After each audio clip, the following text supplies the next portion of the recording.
ሰላም ጤና ይስጥልኝ ውድ የዩቲዩብ ቻናል ተከታታዮች እንኳን በሰላም መጣችሁ። ጥሩ ጊዜያትን እያሳለፋችሁ ነው ብዬ ተስፋ አደርጋለሁ። ለዚህ ዩቲዩብ ቻናል ደግሞ አዲስ የሆናችሁ ሰዎች ሰብስክራይብ በማድረግ ቤተሰብ መሆን ትችላላችሁ። በጣም ጠቃሚ የሆኑ የጤና መረጃዎችን የሚያገኙበት ዩቲዩብ ቻናል ስለሆነ ሰብስክራይብ ያድርጉ። በዛሬው ቆይታችን እንግዲህ ስለ ማርበርግ እና ስለ ኢቦላ ቫይረሶች እንመለከታለን። ማርበርግ እና ኢቦላ ቫይረስ ምን ያገናኛቸዋል፣ እንደገናም ደግሞ ምንድነው የሚያመሳስላቸው፣ እንደገናም ደግሞ ምን አይነት ልዩነት አላቸው የሚለውን እንመለከታለን። ብዙ ሰዎች ስለ ኢቦላ እና ስለ ማርበርግ እየጠየቁኝ ስለሆነ ምን አይነት ግንኙነት አላቸው የሚለውን እንመለከታለን። ከዚህ በፊት በሰሯቸው ቪዲዮዎች ላይ እንግዲህ ማርበርግ እና ኢቦላ ተመሳሳይ የሆነ ፋሚሊ አላቸው ብዬ ተናግሬ ነበርና ለምንድነው እንደዚህ የተባለውና ምንድነው የሚያገናኛቸው የሚለውን ብዙ ሰዎች ስለጠየቁኝ ስለሱ መልስ እሰጣለሁ ዛሬ ማለት ነው። ያንን ከማድረጌ በፊት ግን ስለ ማርበርግ ቫይረስ ዕለታዊ የሆነ መረጃ ልስጣችሁ። በአሁኑ ወቅት ስቲል ስለ ማርበርግ ቫይረስ የተገኘ መድኃኒት የለም፣ ጸረ ቫይረስ መድኃኒት የለም። እንደገናም ደግሞ ክትባትም ስቲል አልተገኘለትም፣ ግን ወደፊት ይገኛል ብዬ ተስፋ አደርጋለሁ። የጤና ሚኒስቴር እንግዲህ በህዳር 15 ወይም ትናንትና ላይ ያወጣው አጠቃላይ የሆነ መረጃ አለ። በትናንትና ወቅት እንግዲህ ለ64 ሰዎች ሙሉ የሆነ መረጃ ምርመራ ተደርጎ ነበር፣ የላቦራቶሪ ምርመራ በአጠቃላይ እስካሁን ድረስ ማለት ነው 64 ምርመራዎች ተደርጓል። ይህ ምርመራ የደም ምርመራ ነው፣ ፒሲአር እንለዋለን። ፖሊመሬዝ ቼን ሪአክሽን ይባላል። በጣም ውድ የሆኑ ምርመራዎች መካከል አንዱ ነው እና በጤና ሚኒስቴር ነው እየተካሄደ ያለው ይሄ ምርመራ። ደብሊውኤችኦም ትንሽ እርዳታ አለው ተብሎ የተወራ መረጃ አለ እና በዚህ ምርመራ እንግዲህ እስካሁን ድረስ በውስጣቸው ቫይረሱ የተገኘባቸው 10 ሰዎች አሉ። እንደገናም ደግሞ በህይወታቸው በዚህ ቫይረስ ያጡ ሰዎች 5 መጠን ደርሰዋል። እንደገናም ደግሞ ስቲል በህክምና ላይ ያሉ 5 ሰዎች እንዳሉ ሪፖርት ተደርጓል ማለት ነው። በዚህ ባለፉት 3 ቀናት ምንም አዲስ ተጨማሪ የሆነ በቫይረሱ የተያዘ በሽተኛ አልተገኘም። እንደገናም ደግሞ የህይወታቸው ያለፉ መጠንም ስቲል ተመሳሳይ ነው። እንደገናም በህክምና ላይ ያሉ ሰዎች ስቲል ተመሳሳይ ናቸው። አንድ ሰው ግን በጠና እንደታመመ የወጡ መረጃዎች ያመለክታሉ ማለት ነው። አሁን እንግዲህ ከኢቦላ ጋር ያለውን ግንኙነትና ልዩነት እንመለከታለን ማለት ነው። ከምንነታቸው ስንነሳ እንግዲህ አሁን ማርበርግ ቫይረስ መጀመሪያ የተገኘው በጀርመን ውስጥ ማርበርግ በሚባል ከተማ ነው። በ1967 እንደ ኢሮፒያን አቆጣጠር ነው የተገኘው። ይህም እንግዲህ ከአፍሪካ እንትን የሄዱ ሞንኪዎች ነበሩ፣ እነዚህ ጦጣዎች ነው ማለት ነው።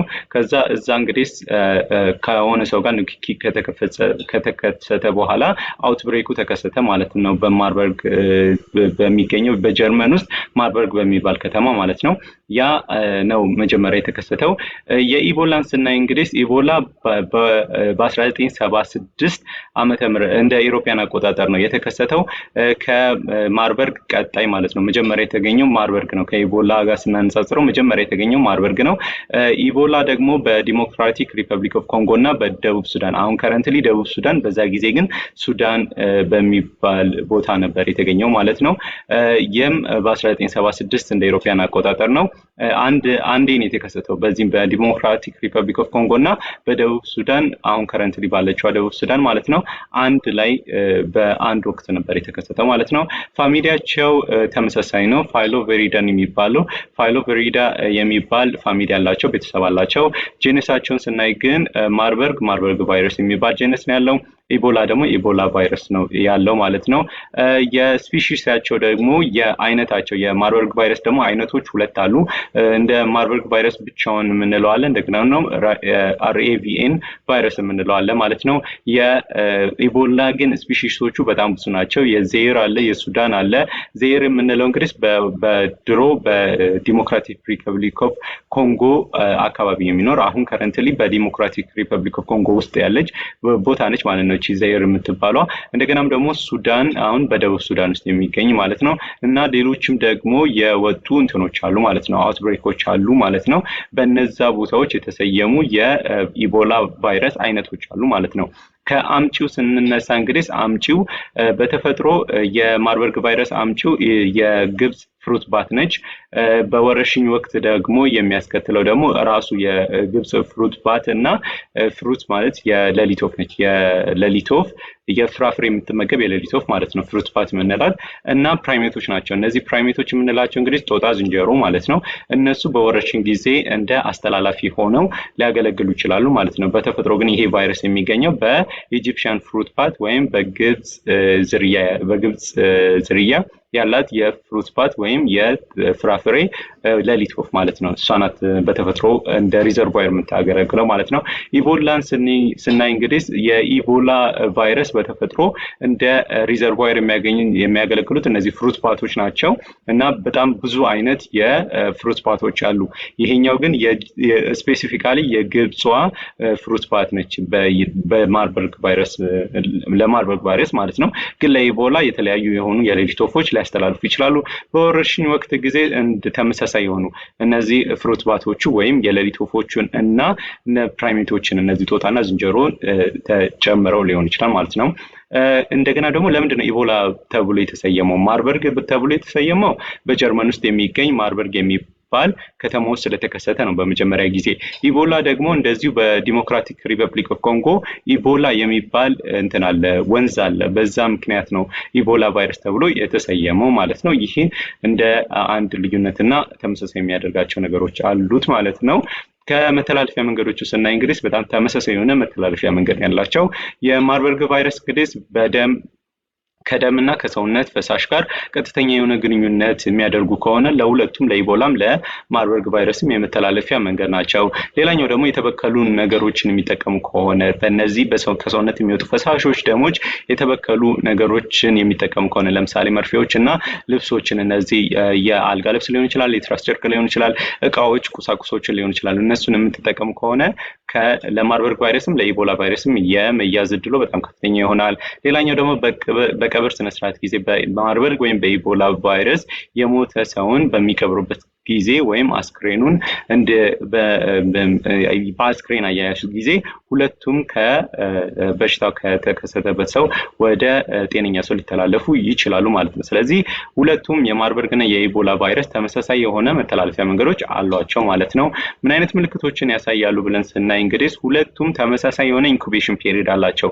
ኢንኩቤሽን ፔሪድ የምንለው እንግዲህ ምልክት ሳያሳይ የሚቆይበት ጊዜያት ነው። ከ2 እስከ 21 ቀናት ሊሆን ይችላል። በሁለት ቀኑ እንትን ምልክት ሊያሳይ ይችላል። ግን ምልክት ሳያሳይ አትሊስት ከ2 እስከ 21 ቀናት ሊቆዩ ይችላሉ ማለት ነው። ሁለቱም ተመሳሳይ የሆነ ቀደም ያለ እንትን ምልክቶችን ሊያሳዩ ይችላሉ። የመጀመሪያዎቹ 5 ቀናቶች ውስጥ ከፍተኛ የሆነ ትኩሳት ሊኖር ይችላል፣ ከባድ የሆነ ራስ ምታት ሊኖራቸው ይችላል እና የጡንቻ ህመም ሊከሰት ይችላሉ ማለት ነው። ሁለቱም ላይ ማርበርግም ላይ ኢቦላም ላይ ተቅማጥ፣ ማቅለሽለሽ፣ ማስታወክ እነዚህ ሊከሰቱ ይችላሉ ማለት ነው። ሽፍታ ሊከሰት ይችላል። ግን ሽፍታ በጣም የሚከሰተው ማርበርግ ቫይረስ ነው። በጣም የተለመደ ነው። በሶስተኛው ቀን ወይም ምልክት ማሳየት ከጀመሩ በሶስተኛው ቀን እስከ 5ኛው ቀን ባለው ውስጥ ሽፍታዎች ሊከሰቱ ይችላሉ ሰውነት ላይ ማለት ነው። እነዚህ ሽፍታዎች ማለት እነዚህ እንደ ከፍ ያሉ ሊሆኑ ይችላሉ ወይም ፍላት ሆነው ግን የሰውነት የቆዳ ከለር ጋር ተመሳሳይ ያልሆኑ ሽፍታዎች ሊከሰት ይችላል ማርበርግ ላይ። በኢቦላ ጊዜ ግን ብዙ አልተለመደም። ሊከሰት ይችላል ግን ብዙ አልተለመደም ሽፍታ ማለት ነው። ስለዚህ አንዱ የሚለያቸው ነገሮች በጣም የተለመደ ሽፍታ በማርበርግ ቫይረስ ላይ ብቻ ነው የሚገኘው ማለት ነው። ሌላኛው ደግሞ ዘግይቶ የሚመጣ ምልክቶች አሉ። እነዚህ ከ5 ቀን በኋላ ማለት ነው የሚመጡት። እነዚህም ሁለቱም ላይ የደም መፍሰስን ሊያስከትል ይችላል ማለት ከድድ ሊሆን ይችላል፣ ከጆሮ፣ ከአፍንጫ፣ ከአይን ሊሆን ይችላል። እንደገናም ደግሞ ሲያስታውኩ ደም የቀላቀለ ሊሆን ይችላል። እንደገናም ደግሞ ተቅማጥም እንደዚሁ ደም የቀላቀለ ሊሆን ይችላል ማለት ነው። በተጨማሪ ደግሞ ትንሽ በሚነኩበት ጊዜ ሰውነቶቻቸው የመድማት ባህሪ ሊኖራቸው ይችላል ማለት ነው። እነሱን ቢቲኬል እንለው እንችላለን። የመበለስ ትንሽ ሲነኩ ደም የመቋጠር ሰውነቶቻቸው ስለዚህ ብልዝ ማለት ባህሪ ሊያሳዩ ይችላሉ ማለት ነው። ስለዚህ እነዚህ ምልክቶች ኢቦላንና ማርበርግ ቫይረስን ተመሳሳይ ያደርጋቸዋል። ግን በሽፍታ የተነሳ እንግዲህ ሽፍታ ሞር በጣም የሚታየው ማርበርግ ቫይረስ ላይ ነው ማለት ነው። በሽታው ገዳይነቱ መጠን ወይም ይሄንን ኬስ ፌታሊቲ ሬት እንለዋለን። ኬስ ፌታሊቲ ሬት በሁለቱም ላይ ተመሳሳይ የሆነ ፐርሰንቴጅ አለው።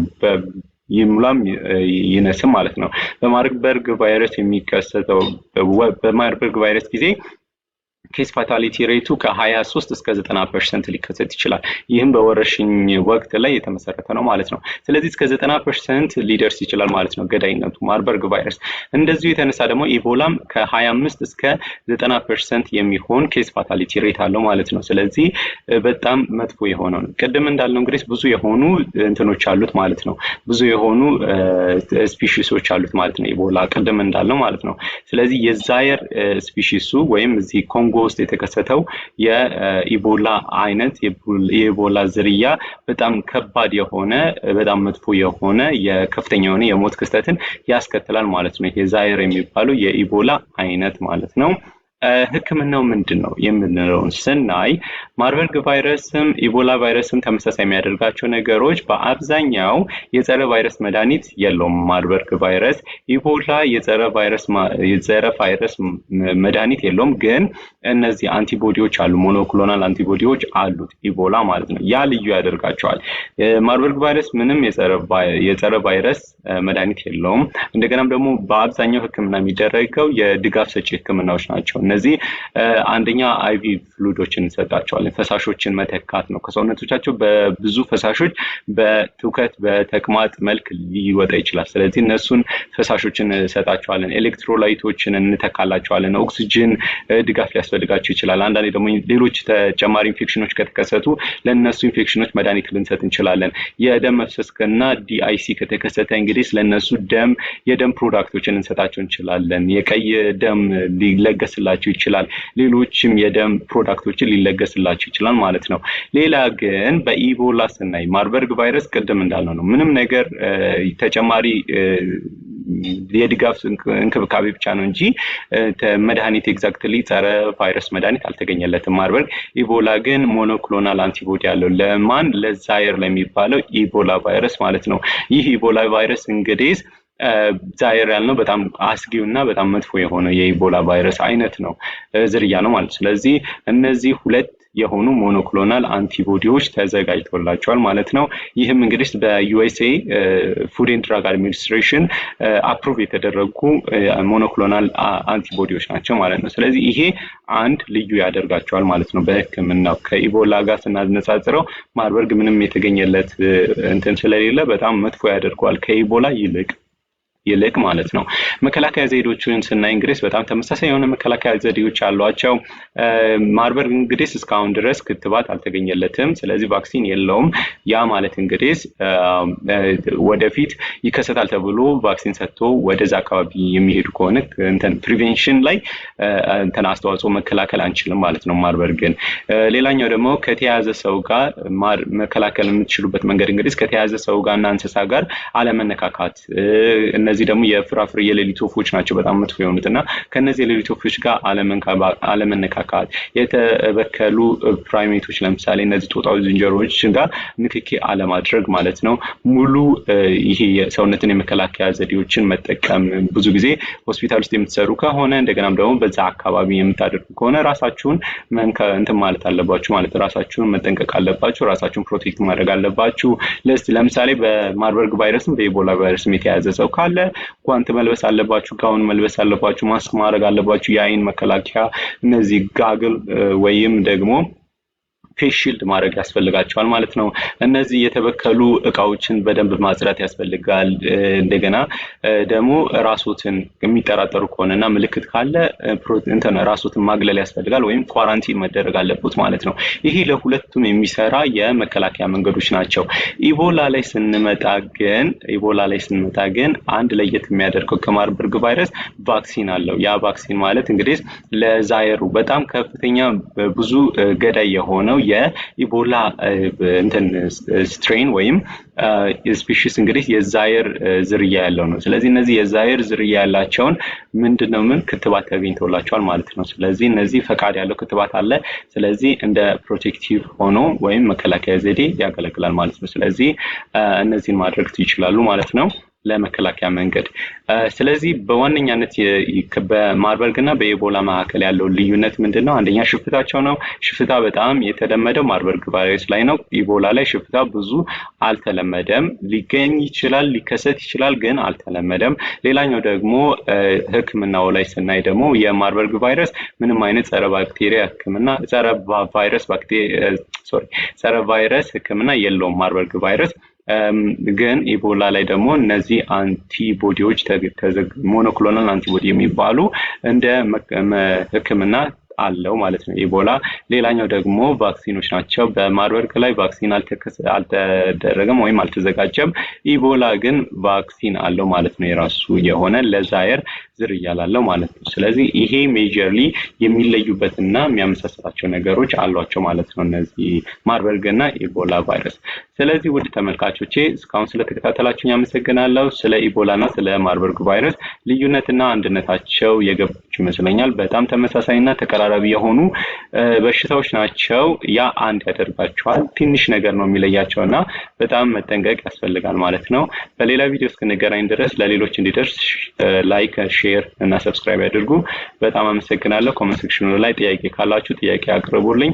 ትናንትና ደግሞ በሰራሁት ቪዲዮ ላይ ስለንትና አስቀምጬ ነበር 10 ጥያቄዎች። እነሱን ጥያቄዎች እንግዲህ ለመመለስ ሞክሩ። በጣም አመሰግናለሁ። መልካም ጊዜ ይሁንላችሁ። ቻው።